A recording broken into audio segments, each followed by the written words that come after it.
नमस्कार। आज की क्लास में हम पढ़ेंगे ट्वेल्थ की हिस्ट्री का चैप्टर नंबर 6 भक्ति सूफी परंपराएं। आइए भक्ति सूफी परंपरा के इस अध्याय को हम समझते हैं, शुरू करते हैं यहाँ से। भारत में भक्ति और सूफी आंदोलन, और ये जो क्लास है इसके बाद में आपको इसके क्वेश्चन आंसर्स मिलेंगे और उसके बाद में लाइव क्लास में शाम को 8:30 बजे हम करेंगे इसके MCQs। तो पहला देखते हैं कि जो भारत में भक्ति सूफी आंदोलन है ये क्या है और इसकी शुरुआत कब हुई थी, इसके बारे में डिटेल जानकारी प्राप्त करेंगे। इसकी PDF भी मैं आपको अवेलेबल कराऊंगा, आगे बताऊंगा। सल्तनत काल जो रहा था भारत में, उस समय हिंदू और मुस्लिम संस्कृति के संघर्ष का काल था। सल्तनत काल में दोनों समुदायों के बीच में काफ़ी संघर्षपूर्ण समय ये रहा था। और इसी के साथ साथ जो है जो विशेष करके जो मुस्लिम शासक थे उन्होंने हिंदू धर्म को एक प्रकार से क्षति पहुंचाने का कार्य किया था। और इसके अलावा दोनों ही धर्मों में कुछ कुरीतियाँ, कुछ बाय आडंबर जो है वो उत्पन्न हो गए थे।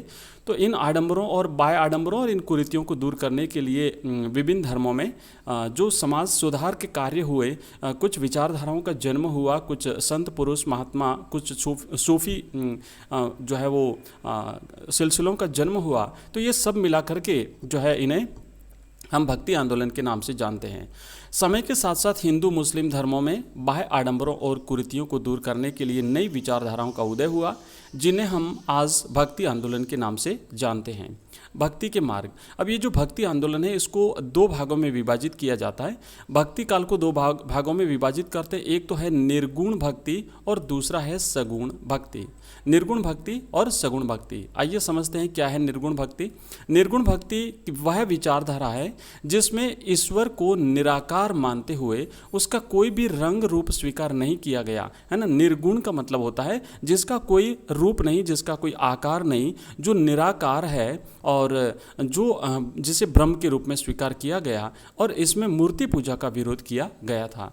ध्यान लगाने और नाम स्मरण पर जोर दिया गया। तो ये था निर्गुण भक्ति, जिसमें केवल और केवल नाम स्मरण पर जोर दिया जाता था, ध्यान पर जोर दिया जाता था।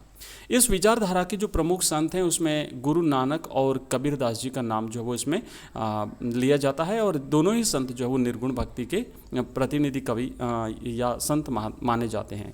दूसरी जो विचारधारा है भक्ति आंदोलन की वो है सगुण भक्ति विचारधारा, सगुण भक्ति धारा। और इस विचारधारा में ईश्वर के किसी न किसी रूप को अपना आराध्य मान करके उसकी आराधना की जाती है। जैसे कि मान लो भगवान राम, भगवान कृष्ण, है ना। तो इसमें किसी न किसी रूप को, किसी न किसी आकार को जो है वो माध्यम माना जाता है। इसमें मूर्ति पूजा की जाती है। और सूरदास और तुलसीदास इस विचारधारा के समर्थक माने जाते हैं। वैसे अगर बात करें तो ये जो निर्गुण भक्ति धारा है इसको भी फिर से दो भागों में विभाजित करते हैं। एक होता है ज्ञान मार्गी भक्ति शाखा और दूसरा होता है प्रेम मार्गी भक्ति शाखा। और इसी तरीके से जो सगुण भक्ति धारा है इसको भी दो भागों में विभाजित करते हैं। एक होता है राम भक्ति शाखा और दूसरी होती है कृष्ण भक्ति शाखा। तो जहाँ तक तुलसी की बात है ये राम भक्त सगुणोपासक कवि हैं और सूरदास जो है वो कृष्ण भक्त सगुणोपासक कवि जो है वो माने जाते हैं। तो इस तरीके से ये भक्ति धारा जो है वो दो भागों में इसे विभाजित किया जाता है। और दोनों ही रूपों में कुछ हिंदू और कुछ मुस्लिम धर्मावलंबी जो है वो इस भक्ति धारा में सम्मिलित किए जाते हैं। भारत में भक्ति आंदोलन की शुरुआत के बारे में जानते हैं। तो भक्ति आंदोलन की शुरुआत 6ठी शताब्दी में दक्षिण भारत में हुई थी। ठीक है, दक्षिण भारत से 6ठी शताब्दी में जो है वो भक्ति आंदोलन प्रारंभ होता है। और ये जो भक्ति आंदोलन था इसे प्रारंभ करने में दक्षिण भारत में दो संप्रदायों के जो प्रमुख संत थे, एक थे आलवार संत और दूसरे थे नयनार। तो आलवारों और नयनारों ने भक्ति आंदोलन शुरू करके आगे बढ़ाया था। ये ठीक है, दक्षिण भारत में आलवार और नयनार संत। और कालांतर में यानी कुछ समय के बाद 800 ईस्वी से लेकर के 1700 ईस्वी के बीच में उत्तर भारत सहित संपूर्ण दक्षिण एशिया में ये भक्ति आंदोलन जो है वो फैल गया था।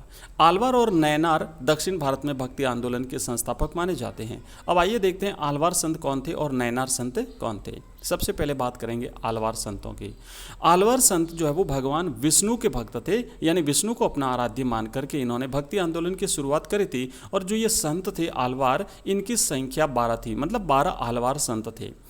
और जो प्रमुख आलवार संत थे उसमें नम्मालवार हैं, तोंडरा पिडोप्पी हैं और कुछ स्त्री भक्त भी थी इन संतों में, आलवार संतों में। तो आलवार संतों में जो प्रमुख स्त्री जो भक्त थी उसका नाम था अंडाल, है ना। अंडाल जो ये एक स्त्री भक्त थी।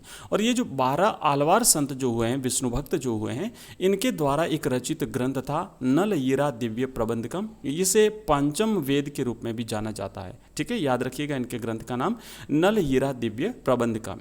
बात करते हैं नयनार संतों की। नयनार संत जो है वो शिव धर्म के अनुयायी थे, यानी भगवान शिव के भक्त थे और इनकी संख्या 63 थी, 63 थे, इनकी संख्या 63 थी। इसमें जो मुख्य संत थे वो थे अपार सबंदरम, सुंदरार, करईकल अम्मैयार और करईकल अम्मैयार जो है वो स्त्री भक्त थी, ठीक है। दोनों ही जो ये संत थे, जो नयनार और अलवार, दोनों में स्त्री संत भी शामिल थे। तो जो शिव भक्त थी उसमें करईकल अम्मैयार ये एक स्त्री भक्त थी। और ये जो संत हुए हैं, है ना, नयनार संत, तो नयनार संतों के द्वारा जो रचित ग्रंथ है उसे तवरम के नाम से जाना जाता है, ठीक है। तवरम इनके द्वारा रचित ग्रंथ है, इस ग्रंथ को तवरम कहा जाता है। अब देखिए आलवार और नयनार संतों की कुछ विशेषताओं को हम यहाँ पे देखेंगे।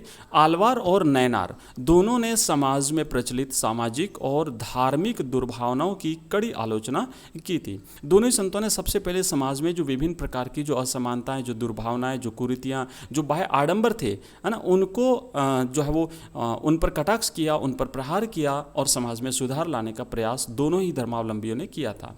इन्होंने जाति प्रथा और ब्राह्मणों की प्रभुता के विरोध में आवाज़ उठाई थी। उस समय ब्राह्मणों का काफ़ी प्रभुत्व था, तो इन्होंने क्या किया था कि जो जाति प्रथा काफ़ी जटिल हो चुकी थी उसको उस पर इन्होंने प्रहार किया था, ब्राह्मणों के खिलाफ इन्होंने आवाज़ उठाई थी। और इन्होंने स्त्रियों को महत्वपूर्ण स्थान प्रदान किया था, क्योंकि उस समय समाज में स्त्रियों की स्थिति बहुत ही चिंताजनक हो गई थी। तो ये जो नयनार और अलवार संत थे, इन्होंने अपने साथ में, क्योंकि हमने देखा कि इनकी स्त्री भक्त भी इनके साथ में थी, तो दोनों ही धर्मावलंबियों ने, मतावलंबियों ने स्त्रियों को महत्वपूर्ण स्थान प्रदान किया था।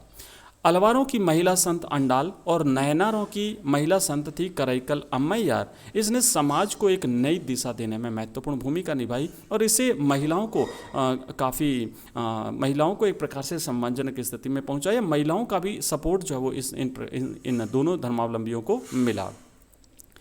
वहाँ के जो स्थानीय शासक थे जो दक्षिण भारत के, जिसमें आते हैं चोल, पल्लव और चालुक्य, इन सभी ने अलवार और नयनार दोनों ही पंथों को संरक्षण दिया था और इन्हें संरक्षण प्रदान करके अपने राज्य में फलने फूलने का मौका दिया था। नल यीरा दिव्य प्रबंधकम, हमने देखा अलवार संतों का ये मुख्य संकलन है और इसे जो है वो तमिल में पंचम वेद का स्थान प्राप्त है। नल यीरा दिव्य प्रबंधकम अलवार संतों के द्वारा लिखा गया काव्य और इसे तमिल में पंचम वेद के नाम से जाना जाता है।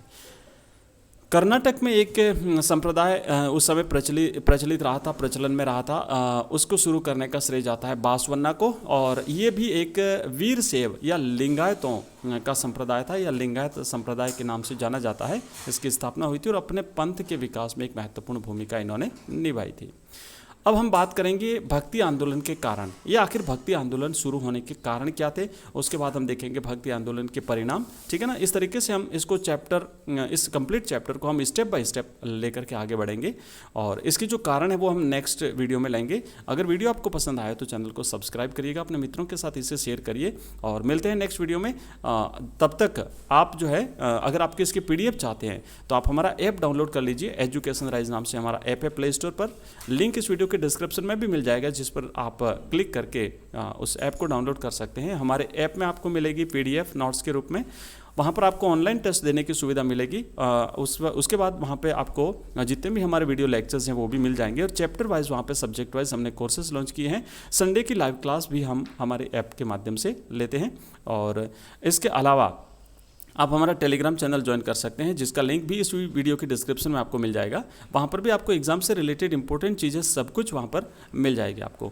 तो मिलते हैं नेक्स्ट वीडियो में, तब तक के लिए बाय। लेकिन शाम को 8:30 बजे हमारी लाइव क्लास ज्वाइन करना बिल्कुल भी ना भूलिएगा। थैंक यू, बाय, धन्यवाद।